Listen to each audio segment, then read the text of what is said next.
رجب المرجب سے لے کر رمضان المبارک تک مسلسل 3 مہینوں میں 3 بڑی راتیں اللہ تبارک و تعالیٰ نے مومنوں کے لیے مختص کی ہیں۔ پہلی رات معراج کی رات ہے، دوسری برات کی رات ہے، شب برات جسے کہتے ہیں، اور تیسری سب سے بڑی رات ہے قدر کی، یعنی لیلۃ القدر، شب قدر۔ یہ تینوں راتیں اپنی اہمیت، فضیلت، قدر و منزلت میں ایک دوسرے سے الگ الگ ہیں۔ معراج شریف میں کائنات کا ایک بہت بڑا واقعہ، بہت بڑا معجزہ رونما ہوا۔ اس ایک معجزے میں ہی اللہ تعالیٰ نے کئی معجزوں کو ظاہر فرمایا۔ معراج کی شب چونکہ فضیلت والی ہے، عظمت والی ہے، کائنات کے یادگار ترین واقعات سے بھری پڑی ہے، اس لیے اس رات جو عبادت کی جاتی ہے وہ عبادت کون سی ہو، کیسی ہو، چونکہ شب مختصر، رات ایک ہی، اور اس رات میں عبادت کرنا ہے۔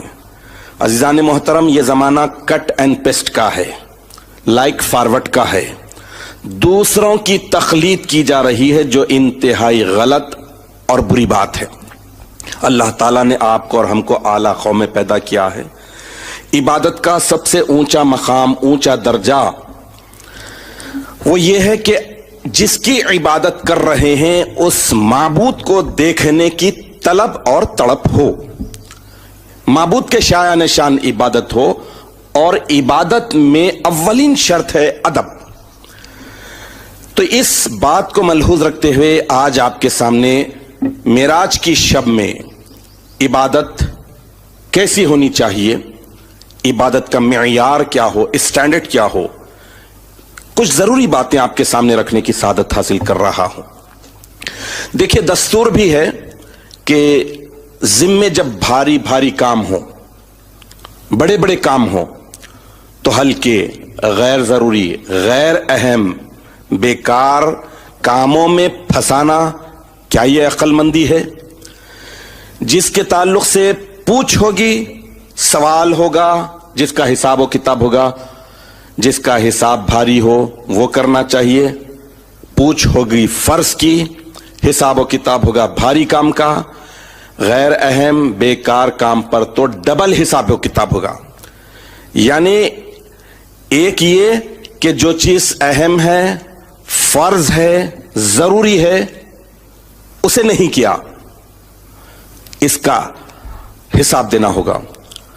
اور دوسرا یہ کہ جو چیز غیر اہم ہے، بیکار ہے، ضروری نہیں ہے، اسے کر رہے ہیں، یعنی ضروری کو چھوڑ رہے ہیں، غیر ضروری کو اختیار کر رہے ہیں، جس کی وجہ سے وقت برباد ہو جاتا ہے۔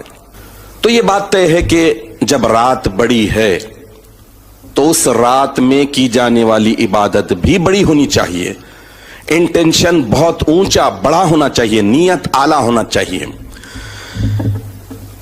اب معراج شریف میں بے شمار واقعات ہوئے، معجزات اللہ تعالیٰ نے ظاہر فرمایا، اور معراج شریف میں اللہ تعالیٰ نے دیگر فرائض تو زمین پر وہی بھیج کر فرض کی ہے، لیکن معراج شریف کی عظمت کا اندازہ لگائیے کہ بندہ خدا سے 5 مرتبہ دن میں دو بدو ہوتا ہے، روبرو ہوتا ہے، تو اس فرض کو اللہ تعالیٰ نے اپنے حبیب پاک محمد عربی صلی اللہ تعالی علیہ وسلم کو اپنے روبرو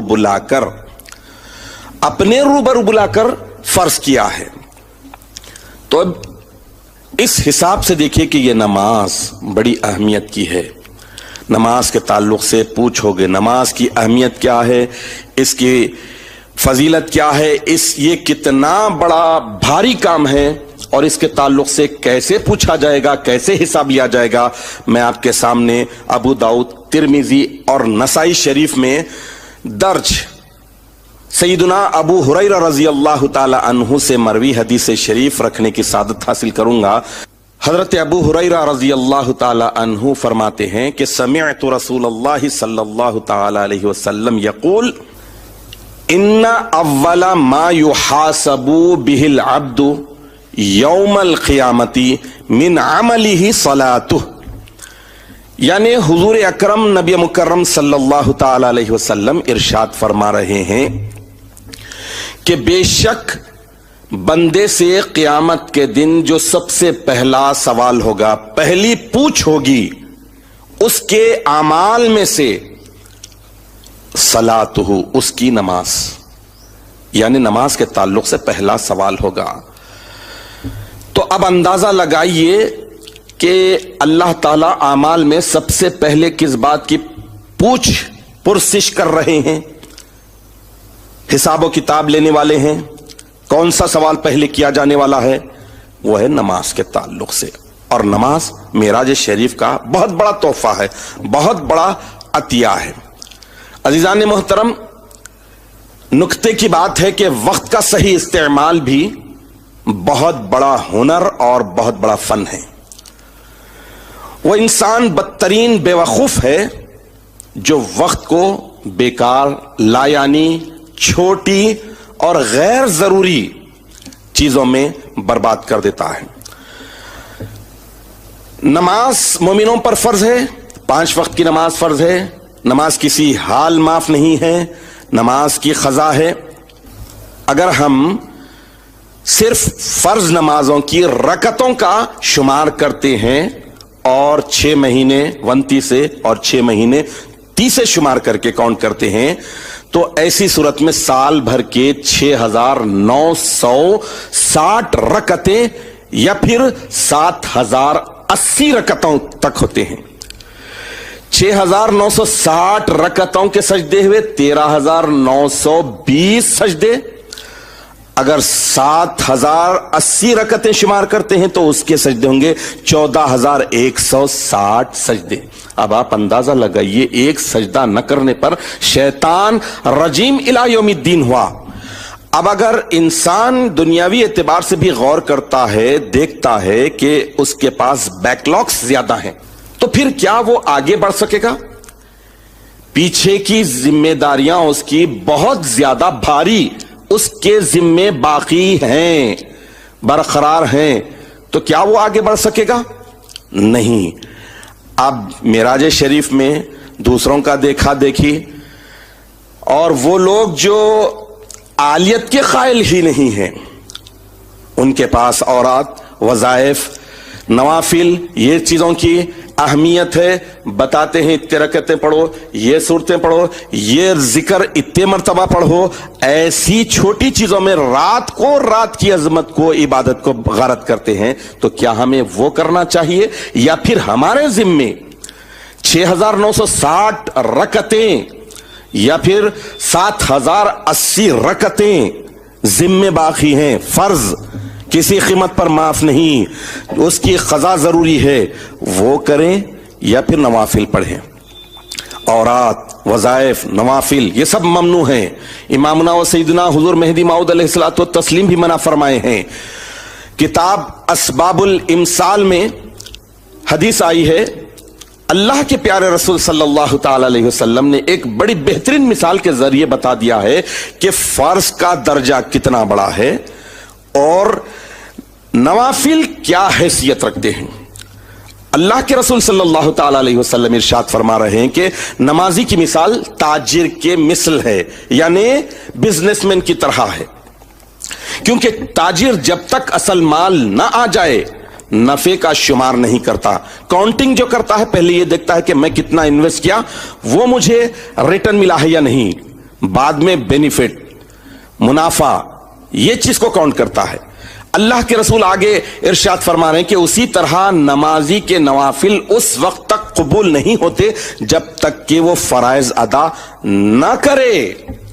اتنی کھلم کھلا حدیث شریف ہے، تو اب آپ بتائیے کہ معراج شریف ہو یا پھر برات کی رات ہو، شب قدر ہو، ایسی مقدس راتوں میں اگر ہم ہلکی پھلکی غیر ضروری غیر اہم عبادتیں کر رہے ہیں جبکہ ہمارے ذمے بھاری بھاری کام پڑے ہیں، بھاری بھاری ذمہ داری ہے، جواب دہی ہے، اسے چھوڑ کر ہم چھوٹی چیزوں میں پڑ رہے ہیں۔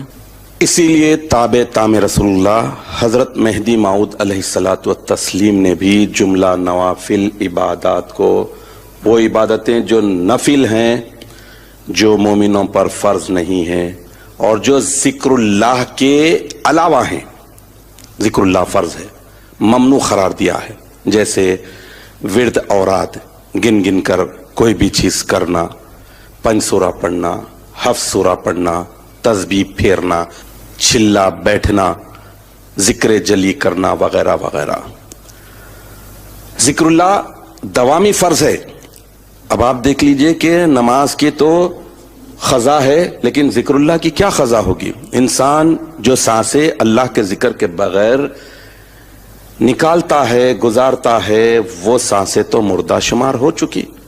لہذا اب ان سانسوں کے تعلق سے اللہ تعالیٰ سے توبہ و استغفار کرنا چاہیے، مغفرت طلبی کرنا چاہیے، معافی چاہنی چاہیے۔ الغرض چونکہ بزرگان دین کے پاس، اللہ کو دیکھنے دکھانے والوں کے پاس، ان کی راتیں، ان کے دن سارے کے سارے عبادتوں سے، اور وہ اعلیٰ عبادت جو خدا کو دیکھنے والی تھی، وہ عبادتیں بجا لانے کی وجہ سے ہر رات ان کے پاس شب معراج، شب برات اور شب قدر کی مانند تھی۔ خلاصہ یہ کہ شب معراج کے مقدس موقع پر رات کو عبادتوں میں گزارنا چاہیے۔ فرض نمازیں جو قضا ہو چکی ہیں ان نمازوں کی قضا کرنی چاہیے، ذکر اللہ میں وقت گزارنا چاہیے، توبہ و استغفار میں وقت گزارنا چاہیے، ماضی کی زندگی پر، کوتاہیوں پر، ماضی کے زندگیوں میں عبادتیں نہ کرنے پر شرمندہ ہونا چاہیے، روتے رہنا چاہیے، اور مستقبل کی پلاننگ کرنی چاہیے کہ فیوچر میں نماز کی پابندی کا عہد کرنا چاہیے، ذکر اللہ کی پابندی کا عہد کرنا چاہیے، اور قرآن حکیم کی تلاوت معنی اور مطلب کے ساتھ کرنا چاہیے کہ اللہ تعالیٰ کیا فرما رہے ہیں، اللہ کیا حکم دے رہے ہیں۔